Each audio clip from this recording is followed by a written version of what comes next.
It's September, and that means Christmas season na sa Pilipinas. And nothing says Christmas season in the Philippines quite like the annual Christmas Station ID ng ABS-CBN.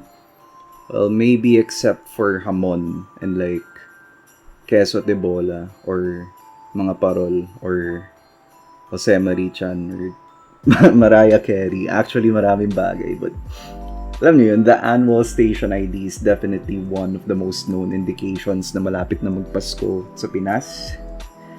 Hi, ako po si Dwight, isa po akong aso na nasa baso. This is my first long-form YouTube video, and as we wait in bated breath for the upcoming station ID ng ABS-CBN, I thought why not rank those that we have so far.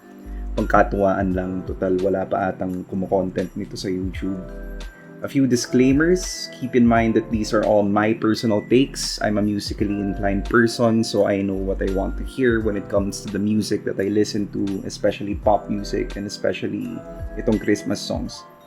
So yung mga instrumental, sometimes yung lyrics, definitely yung melodies, and sometimes yung raw emotion or reaction that a song can elicit from me. Those things have definitely been taken into account. Now, these songs will be ranked in a tier list, kita nyo dyan. So from time to time, I'll be revisiting these songs in this video just to see if tama ba yung mga na-form kong opinion, kasi I might get some of these mixed up, lalo na yung kasi there's this specific period dito sa station IDs na tunog samey yung mga song, albeit to varying degrees of quality. Spoiler. So sometimes I just want to drive home a point, so to make an opinion clear, I'll just play these songs out just to illustrate to you guys. So tier list, all of us know how it works. As for the cream of the crop, yung mga pinakamaganda, yung mga classic ba na songs. Great songs na sometimes may onting caveats or kahit hindi caveat, kahit hindi kapintasan dun sa song, parang hindi siya to the level of quality ng mga nasa S tier. B for good songs na there are some holes na I can poke dun sa mga kanta. So I have one or two gripes. C for okay songs na meron two or more things for me that hold them back from being B tier or A tier. And D for, pag-usapan natin yung mga D mamaya. Meron pa ditong last na bracket, itong Mampa Void. These are the songs from, no, not really songs. These are the station IDs from 2002 to 2008, if I'm correct.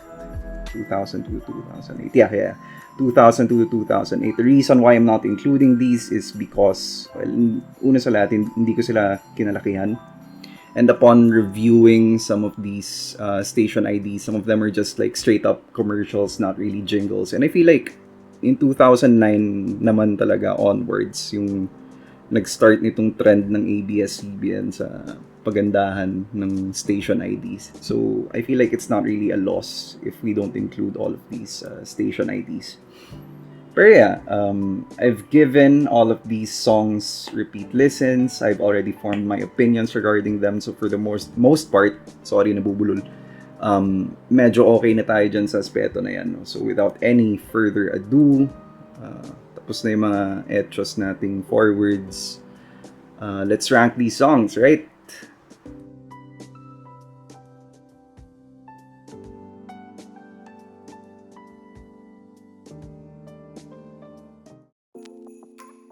So yun, we'll be going through these songs in chronological order, starting with 2009. 2009, Star ng Pasko, Matic, S tier. S tier yan.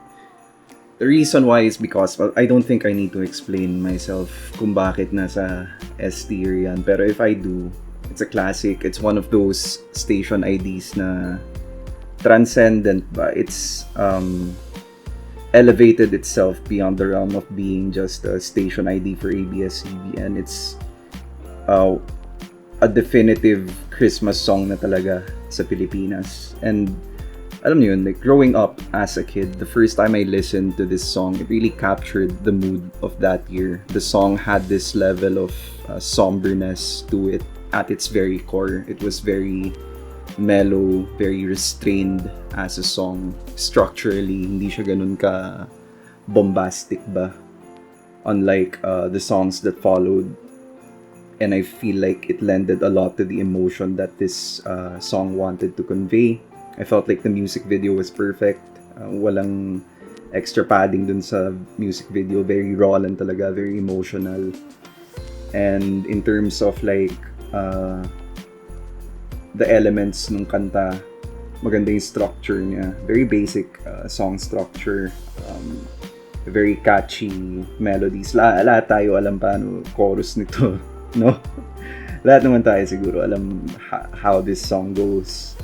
The verses were very strong.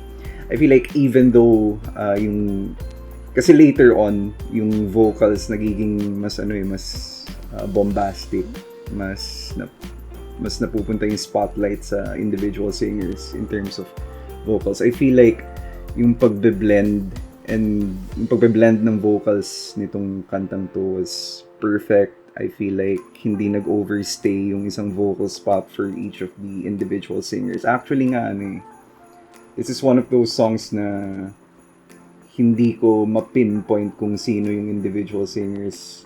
Ano lang talaga, very, paano ba? Homogeneous. Very nag-congeal siya in terms of the spotlights which were given to the singers. Talagang you can take this song as a whole talaga without having to pinpoint kung sino ba yung kumanta nitong part na to, sino kumanta dyan. And I feel like that element is very missing recently sa mga Christmas Station IDs ng ABS-CBN. Not to say that's a bad thing, and I'll get to that later. But for now, eto, Star ng Pasko, dito yan sa S tier. Okay, next is 2010, Ngayong Pasko, Magniningning ng Pilipino. Okay, listen. First of all, andito na yan sa S tier, and itong Star ng Pasko, andito na yan sa S tier. And for me, this is gonna be the standard by which every other song will be ranked. Well, it's always been the standard for me na kino-compare ko sa lahat ng susunod na station ID. And I feel like, in comparison to Star ng Pasko, which was very iconic, very classic, dito to sa A tier, itong Ngayong Pasko, Magniningning ng Pilipino. That's not to say this isn't a classic. I feel like it's a classic in its own right. It stands on its own merits. It's a way more cheery song. The chorus is way more soaring as compared to Star ng Pasko. But even though yung main vocalists dito were Tony G, who's a female singer, and then there's Gary V na sobrang hayop sa vocal dynamics na super ganda ng range. There was some restraint being practiced in this song. Hindi pa siya ganun ka... I hate repeating the word bombastic, pero hindi pa siya ganun ka in your face in terms of like showing off vocal chops or showing off kung gaano kaganda yung gang vocals. And I feel like that's missing these days sa mga station ID ng ABS-CBN. Actually, there are some songs later on na practice naman yun very well. But in terms of like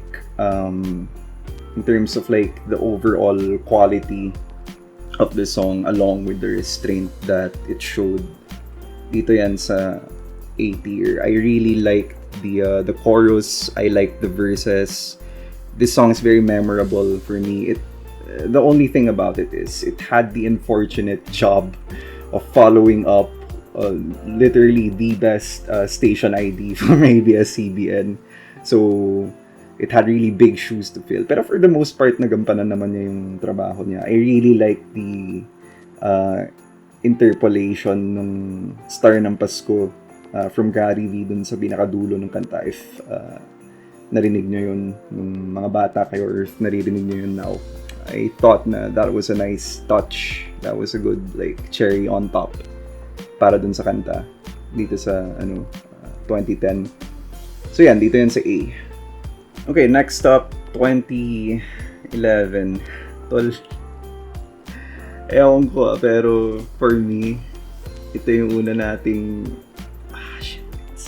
I hate to do this, but, you know, these are all my personal takes. If you disagree with me, feel free to comment.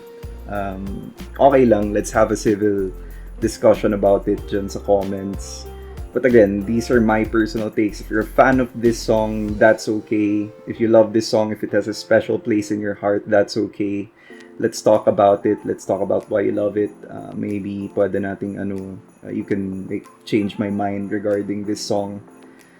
But for me, this is the first D tier. Like, straight up D tier siya. Why? Because it just sounds so... I don't know. It just sounds so disjointed. I mean, the verses weren't that remarkable anyway. Pero I feel like Listen, instrumentally, these songs were very strong. I mean, all of these songs are very good instrumentally.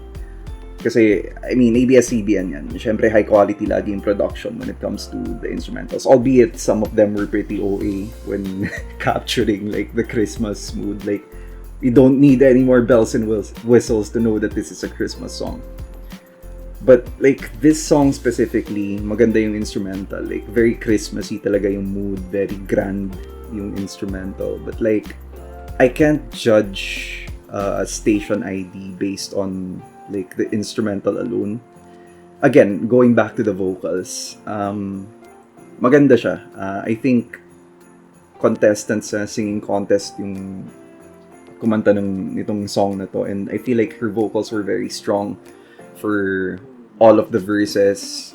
Yung intro niya sa bridge, yung intro niya sa final chorus rather, medyo awkward yung sumigaw siya, pero that's passable. But yung chorus, tol, yung chorus, hindi ko talaga trip. Like, it just sounded so forced and ang out of place nung... Listen, I respect gang vocals, I respect choir vocals, pero itong song na to parang it dialed it up to 11 yung gang/choir vocals, and it just didn't work for me. And it's not like the melody was sticky enough to like excuse kung gaano ka OA yung gang vocals. And like structurally, it just felt like, alam mo yung the verses and the chorus, parang they just felt like two different songs. Parang ang bilis ng pagtalon between like the mood nung verses and then yung ganung trip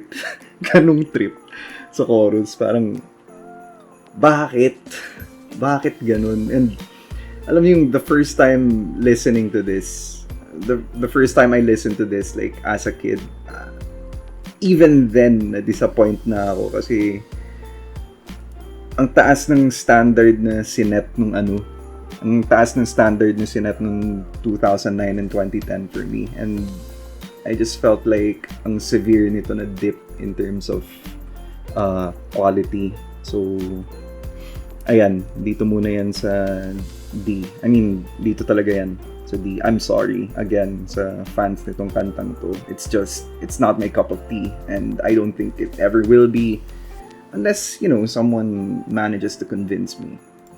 Ang ating susunod na kanta ay Kwento ng Pasko. S tier.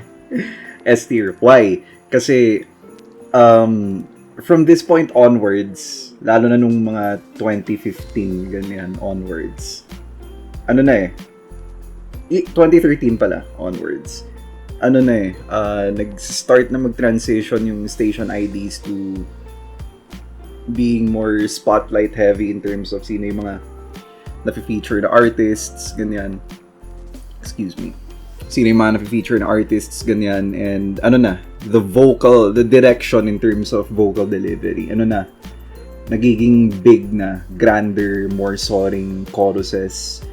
And I feel like the first time around, itong Kwento ng Pasko, ito talaga yung, it's perfect for me. If there's a song that sounds epic out of all of the tracks here, including yung kasama itong Star ng Pasko sa S tier, this is the most epic one. And I feel like in terms of trying to be spotlight heavy sa vocals, in terms of being bombastic sa, if there's a word for it, like, sorry again for the word, pero if there's a word for it, in terms of like being bombastic sa chorus, ito talaga yon, like, balls to the wall, ang epic talaga ng pagkaka-deliver ng choruses, and even the verses, actually, talagang really good song. I especially like yung part ni Bamboo, na nag-transition from yung part ni Daniel, which was very, yung kay Daniel, okay lang, it was very understated, and that's within his vocal range. Pero pag pasok ni Bamboo dun sa bridge, my God, was that, I mean, it's a surprise, first and foremost, na nandun si Bamboo. And then, nung dineliver niya yung bridge, ang ganda talaga, and sa last chorus, andun na siya, onwards. Like, as a kid watching that recording session, for me, chill-inducing talaga. So yun, and like Star ng Pasko, this is one of those songs na transcend na niya yung pagiging like station ID lang. It's a straight up Christmas banger. It's a song that you hear sometimes kapag Christmas season sa mga videoke, ganyan. Kasi like structurally, terms of melodies, napaka-sticky, napaka-catchy ng chorus. In terms of verses, maganda. Kasi yun nga, spotlight heavy yung vocals sa verses. And maganda rin yung melody niya. Yung bridge, it's short, sweet, simple. Super ganda rin ng bridge. Like, it didn't have to do more than it had to, right? It didn't overstay its welcome. So ayun, in terms of being the epitome of what we associate with the more modern ABS-CBN Christmas Station IDs, ito talaga yun. Ito na yun. Ito na yung peak. Sorry, nasabi ko na nga epitome, nasabi ko pa peak. Pero I get lost in the sauce minsan sa train of thought ko, but like, yeah, this is where dito siya bagay sa S tier. And ano pa pala, maganda yung music video, maganda yung recording maganda yung music video. Ayan. Next up is 2013. Okay, listen, ano na naman, short disclaimer, these two songs, ang dalawang to, they're straight up classics. Right? And I feel like 2013, siguro there will be some people who disagree with me, had the same issue. Hindi naman siya problema, but like it had the same shoes to fill as yung 2010. Pero do I put it above 2010 or, sige, dito muna siya for now. It had the same shoes to fill as the 2010 one. Why? Because it was going to follow up a straight up classic, a straight up epic, like, banger. And it did its job for the most part. And like 2010, this was way more, I mean, it's not as epic sounding as this one, the 2012 one, but it's more cheery. It tries to be more like a jingle, if you will. And I feel like it did its job for the most part. Ang ganda din ng vocals. I think dito na feature yung contestants, yung finalists sa The Voice. Yeah, I think that was the season. And in terms of vocals, again, andun yung coaches, andun si Leia, andun si Bamboo, andun si Sarah, andun ba si Sarah? O basta yun. And then ayun, pagpasok nung contestants sa The Voice, it sounded even better. So ayan, dito yan sa A.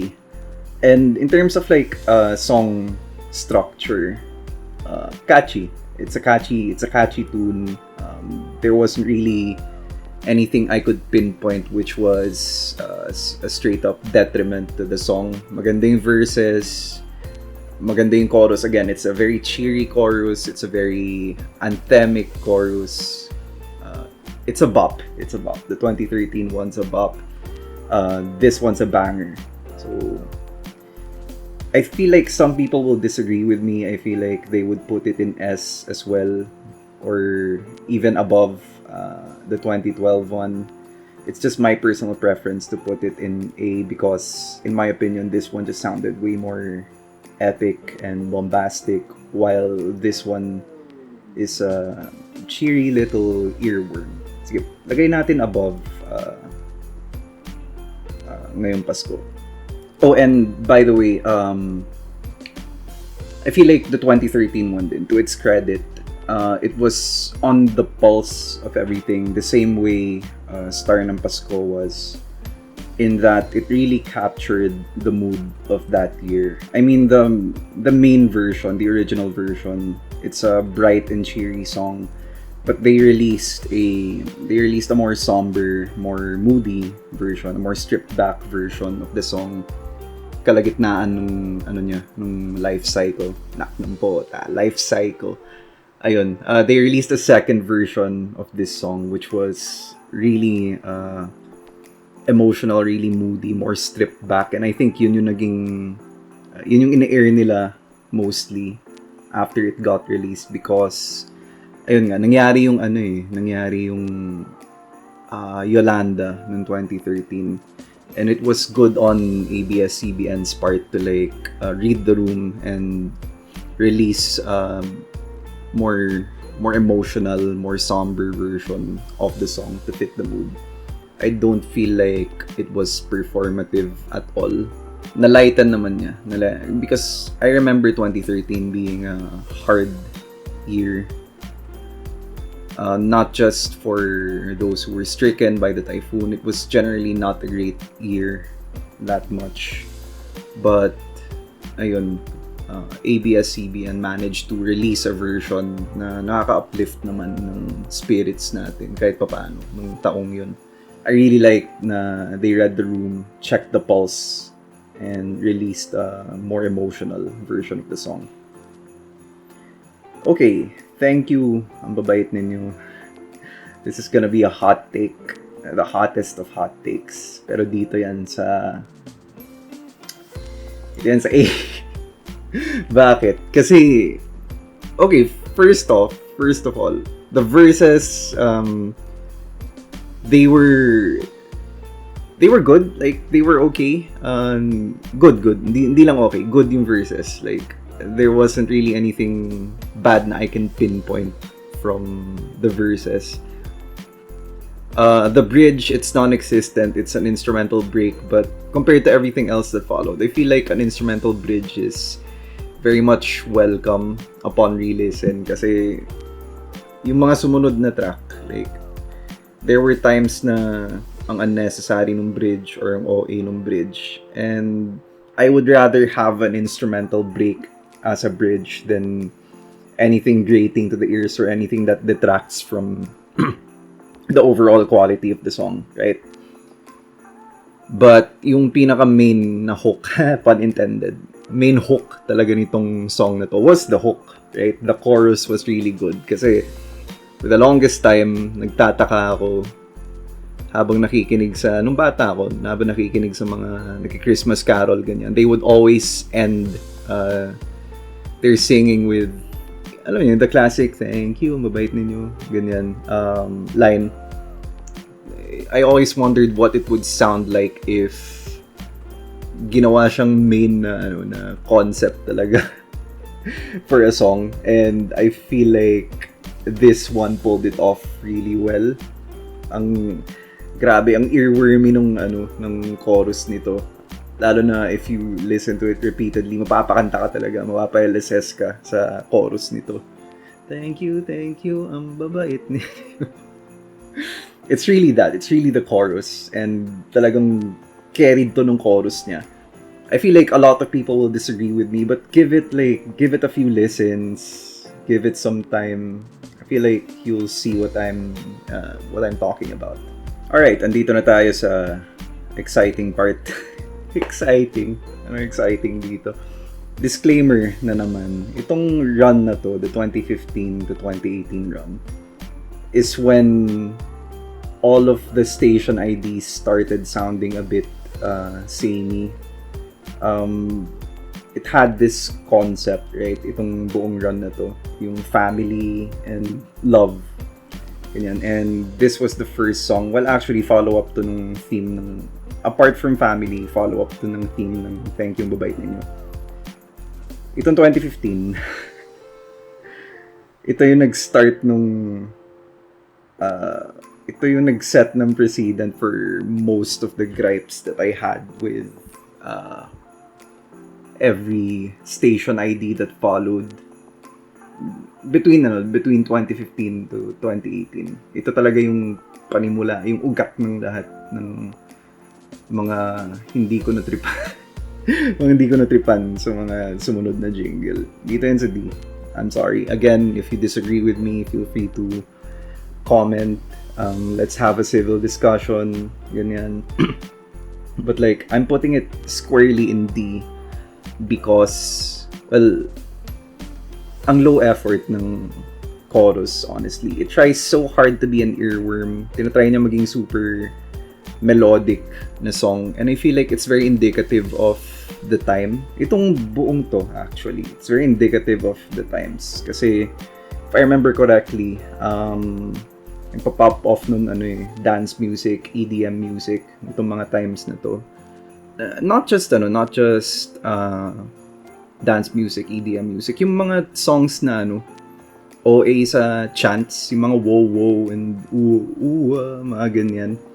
And this song I feel like is very it embodies that so much. Ang low effort ng chorus, Ngayong Pasko, wow. Like, I really didn't like the chorus. The verses were unremarkable, but if I were to give it props, ang ganda ng pre-chorus. Pakinggan natin yung pre-chorus. Ayan. Especially itong part ni Bamboo tsaka yung kino-coach niya kino-coach ba niya to sa The Voice? Correct me if I'm wrong, ah.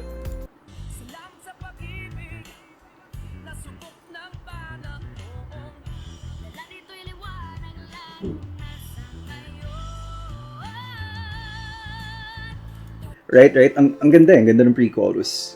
The build up to the chorus was really good. And then pagpasok no. Rinig nyo naman, di ba? Ang severe niyang dip sa quality and ang sad. There were elements of this song, the instrumental for example, and the pre-chorus, a bigger example, na good, na maganda actually. But ayan, medyo nag-dip talaga siya pagdating ng chorus. Hindi ko talaga matripan yung chorus nito, honestly. And that's a huge sin for like Christmas jingles, especially for ABS-CBN station IDs na super reliant talaga sa strength ng hooks nila. This one just doesn't cut it for me. So dito siya sa D. 2016 dito siya sa It's not D.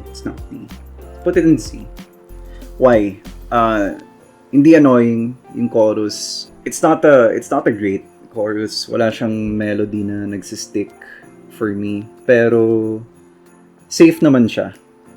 Safe siya. And instrumentally again, it's an ABS-CBN produced Christmas Station ID. Of course, the instrumental is gonna be good to great. This one is squarely in good. Why I'm putting it above 2015 is because mas maganda yung pre-chorus nito. Ang weird kasi ang daming sinet ng 2015 na precedent na I really dislike. Like yung biglaang may pataglish. Ganyan, bumabalik na naman tayo sa 2015. Please excuse me. Yung biglaang may pataglish, ganyan.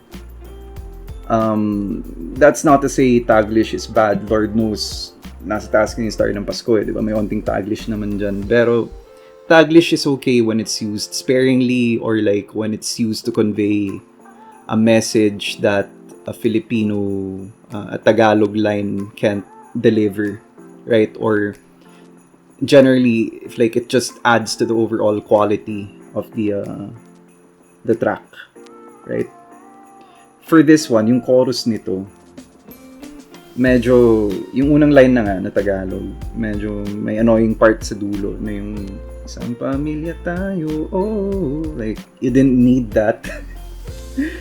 And then, you follow it up with a direct, like, English translation of the chorus, parang, of the previous line sa chorus, rather. Parang, why? Ang failure, di ba? It's unnecessary, in my opinion, but hindi siya to the point na kasing annoying ng chorus ng 2015. And balikan natin yung pre-chorus. May hilig akong bumalik sa mga pre-chorus. Wait, this is 2015. Let's go to 2016. Ayan, 2016.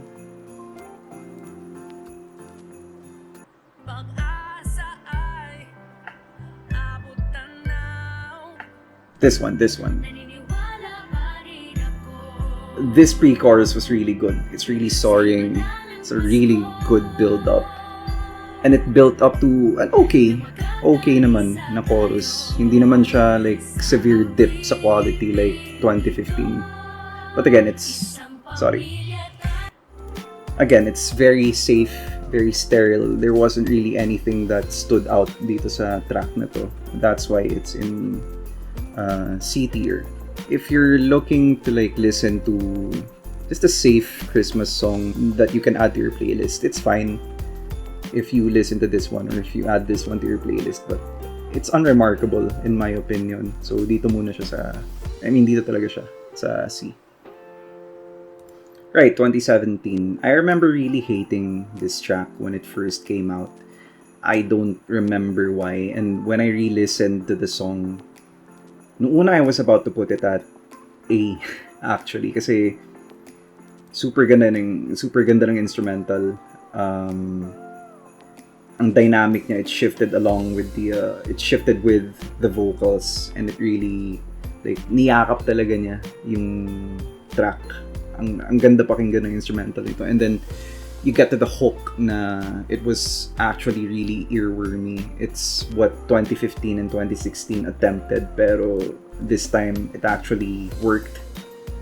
So I was about to put it in A tier, and then I kept listening to the song, and it dragged along. May bridge na ano. Okay, I respect kids, right, for trying, especially if they're good. I can respect yung mga child actors, ganyan, for like doing their best, giving their best effort, ganyan. But if yung what was given like legitimately diminishes yung quality ng track and prevents me from re-listening to it. Basta for me, as a music listener, hindi siya, just didn't really contribute much yung mga parts na yun. The bridge was unnecessary. I think there was another refrain after nung second chorus. Again, unnecessary yung part na yun. And lahat ng ayoko from the 2015 and the 2016 jingles, they really popped out here dun sa parts na dragging. Lalo na yun, like, dragging na nga yung parts na yun, hindi na nga kailangan. Tapos yung mga ayoko pa marinig out of these station IDs, biglang nagpakita dun sa parts na yun. Parang, ang sad. Kasi it started off really strong.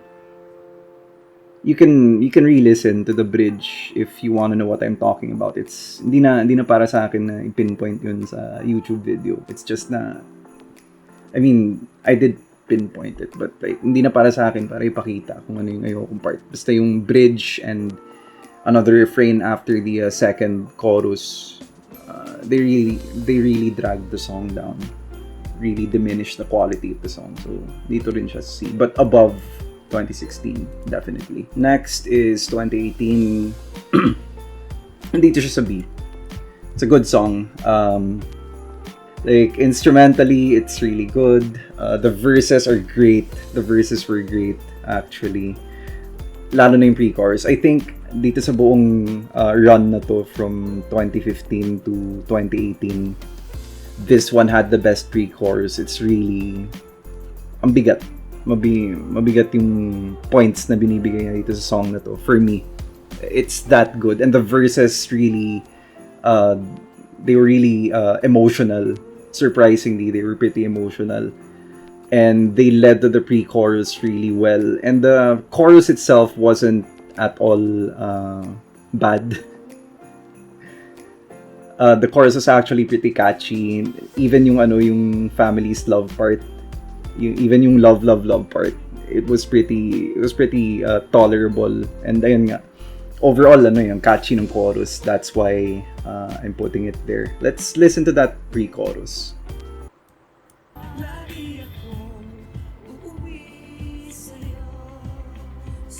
Right.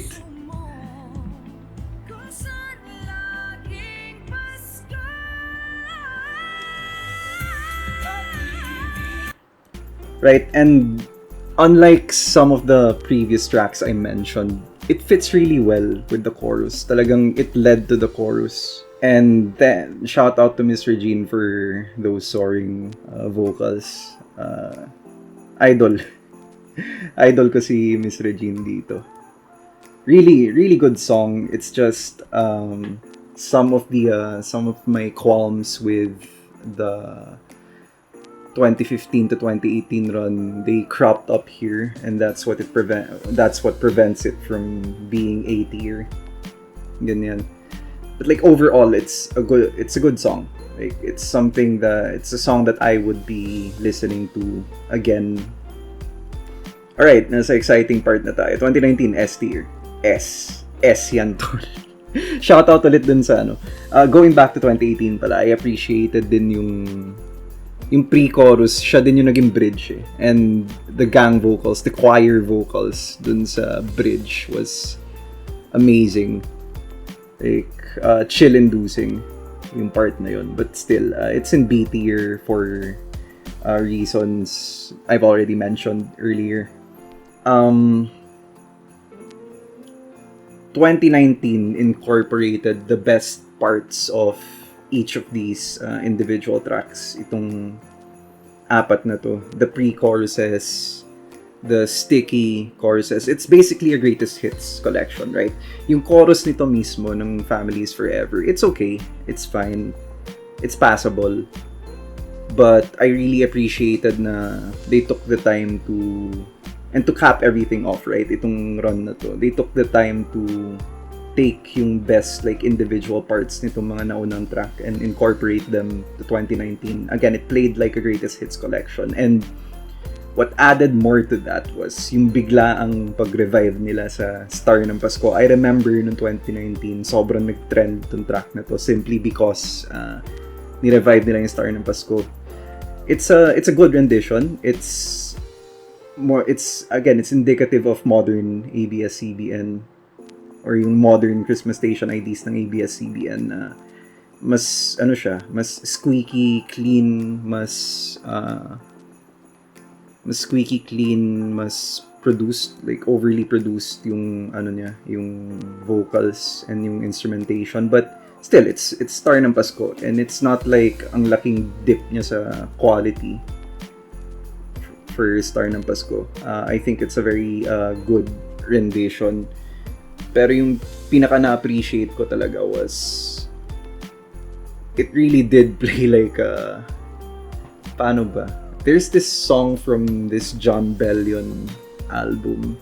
Kung kilala niyo si John Bellion, shout out kay Anthony Fantano, super ayaw niya yung taong yun, but yung closing track, ganun din yung ginawa eh. Like the best parts of each of those of each of his tracks from that album, in-incorporate niya dun sa closing track, and I think this did it well too. The best parts of 2018 to 2015 rather to 2018, in-incorporate nito, like the pre-choruses, some of the stickier choruses, in-incorporate nito, and then Star ng Pasko. And yung chorus naman nito mismo, it didn't really diminish the quality of the song. Instrumentally, it's okay. It's safe. It's a safe instrumental. Hindi siya kasing dynamic nung 2016 or 2017. But it's still pretty okay. Right, we're finally at the 2020s. I don't know if it's a deliberate move from ABS-CBN. I feel like it is a deliberate move kasi ayun nga, 2019 was like throw everything and the kitchen sink, like a balls to the wall celebration of the previous year's station IDs. Talagang wala nang mas again, excuse me for the word, mas bombastic pa sa sa 2019. So I feel like it's a deliberate move from ABS-CBN to like strip it down a bit, make it a bit more subdued, restrained, and try to tug on the heartstrings a bit more, as opposed to like being a straight up celebratory track. So it's really hard. I feel like it's a low B for me itong 2020. It's a really safe song. It's wala akong mapintas about it na like pangit or what. Ang ganda ng verses. Maganda yung chorus. The instrumental was really nice. Again, it's less balls to the wall than something like 2015, 16, or 19. Ganyan. But like, I appreciated that. I appreciated the tone shift, and I appreciated din the bridge. Again, I speak a lot about yung qualms ko with biglaan taglish, but this bridge really lended to the theme of the song, which was Liwanag at Ligaya, right? And the bridge was like several iba-ibang language, several translations, I think, of Liwanag and Ligaya. And yeah, I feel like the bridge was executed really well. I really appreciated that, and it's a huge shout out to the OFWs of the world and those Filipinos na lumaki na sa mga ibang bansa. Ganyan. I appreciated the 2020 jingle. What I didn't appreciate was 2020 was a really dark year.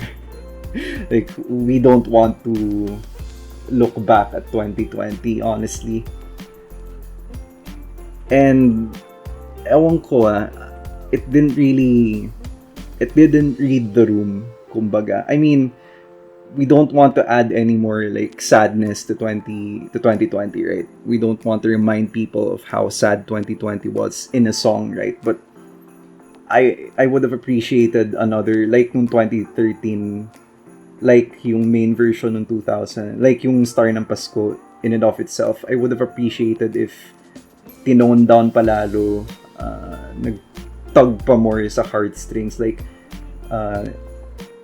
I would have appreciated it if it were more uplifting in that regard. If onting restraint pa, onting emotion pa. But again, it's taken in and of itself. If you put it in a vacuum, it's a very safe song, and there's nothing really bad you can point out about it. And it had a bridge that was really good. It really stood out. So yeah, B tier siya. Alright, 2021. I'll put it in C. Why? Because a whole lot of nothing happens in this track. I mean, I appreciated that it addressed the elephant in the room a bit more in the track. I mean, this track naman, the 2020 track, it did address the elephant in the room sa lyrics. So like, and implicitly, it did address yung mga nangyari ng 2020.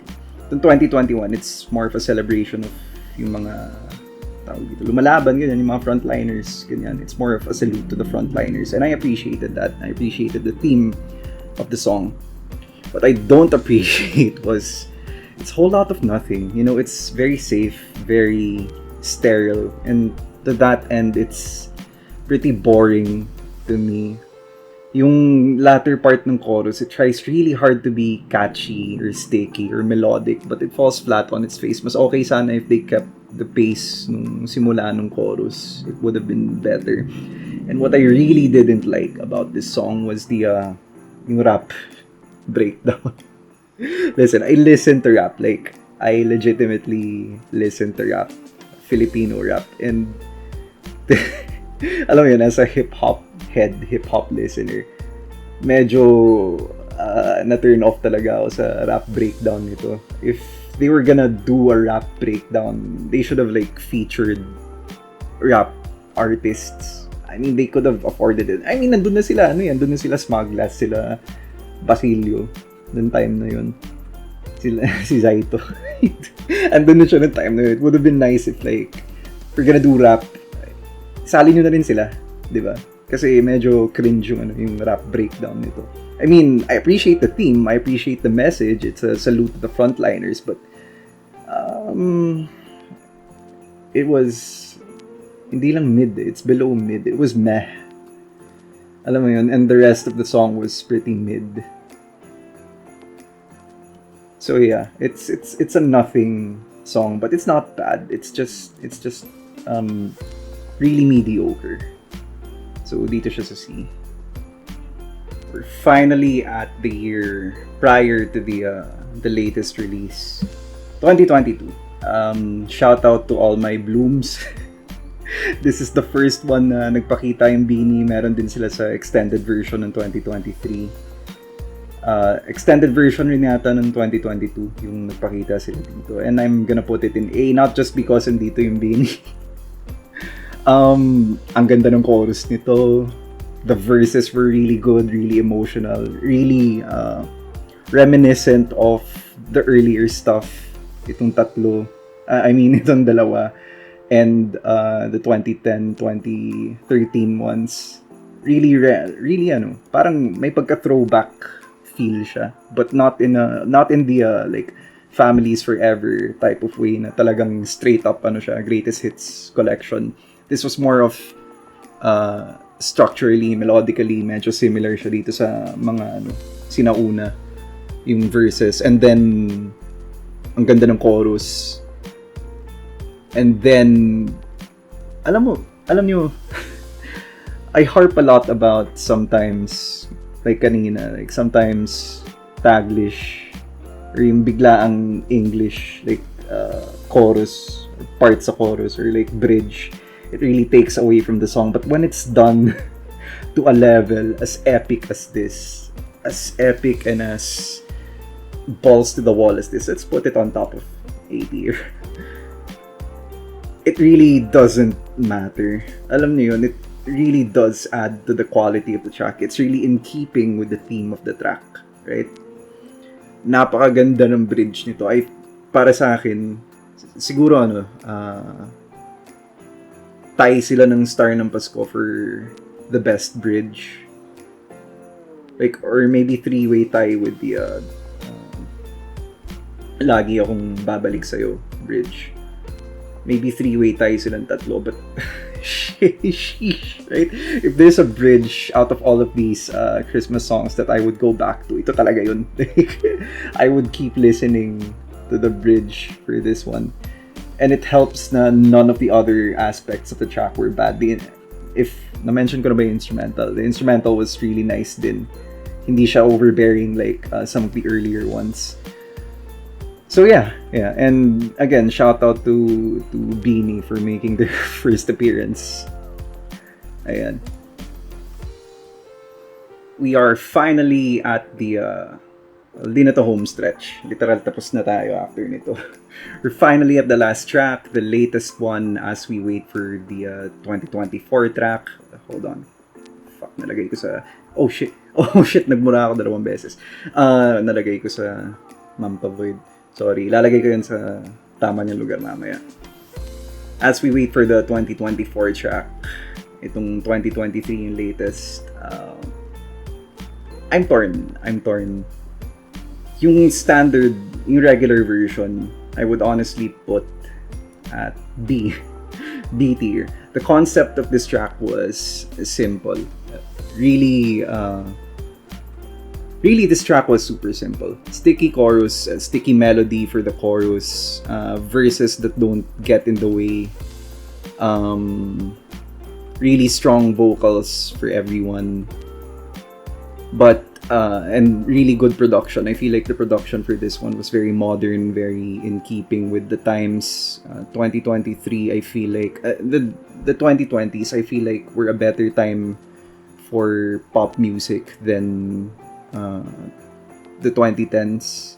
Kasi 2010 had that awkward like prepubescent phase for EDM, dance music, etc. This was, if this song is like emblematic of the music of the time, I feel like it executed that really well, and it helps na hindi pangit generally in pop music these days. Maybe a few exceptions, but like generally passable most of the pop tracks that you hear these days, the new releases. But may kasi to, yung bridge niya. Bakit ganun yung bridge? Sobrang, if there's a bridge that's out of place dito sa mga to, it's this one. Like, naging straight up ibang kanta na bigla pagdating ng bridge, and I really didn't appreciate that. So, what was supposed to be, like, honestly an S tier, or maybe a high A tier, napunta sa B, but, we're gonna put it in low A for the extended version, because the extended version was so great. Yung beat switch, that was amazing. Let's go back to it. I think ito yun, diba? Yeah, ito yun.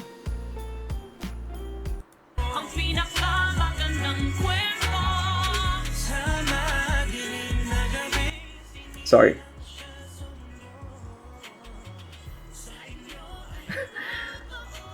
It's JK, oh. Like, this beat switch, and shout out again to Bini. This beat switch, I loved it. Like, the whole time, I was just grinning from ear to ear dito sa beat switch nila.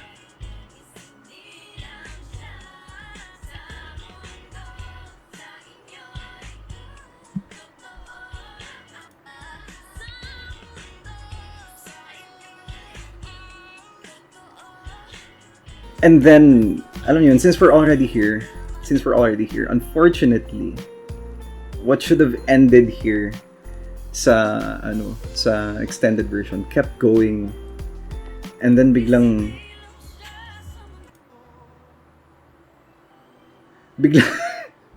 naging classic Christmas song. What the hell? Where did this come from? I mean, it could have been good in a vacuum kung gagawa sila ng straight up like Christmas, classic sounding Christmas song. It could have been good in a vacuum, but like, ang laking contrast niya to this song, which tries to be a more modern, like 2020s pop song, pop Christmas song. So, ayun, hindi siya pwedeng umakyat sa S tier, honestly. And yun nga, naging low A siya dahil dun eh. Should have been low S if extended version lang, tapos wala yung bridge. But overall, it's still a pretty good track. And you can ignore naman yung bridge. You can just end it dun sa chorus after nung beat switch dun sa extended version. I can't put it in B kasi it's better than these tracks, in my opinion. Yung overall, it's better than these tracks. But yun nga, the bridge, it took a huge hit from the bridge. But if you choose to ignore the bridge, sige, pwede natin iakyat sa S. But for what it is as a whole, it's low A, in my opinion. So yun, guys. That's, I think, 16 tracks done and dusted.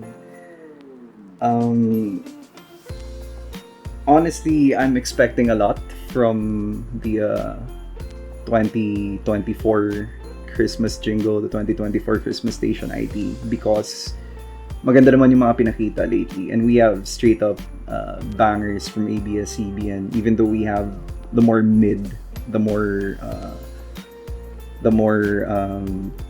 in my opinion intolerable ones in D tier and low C tier.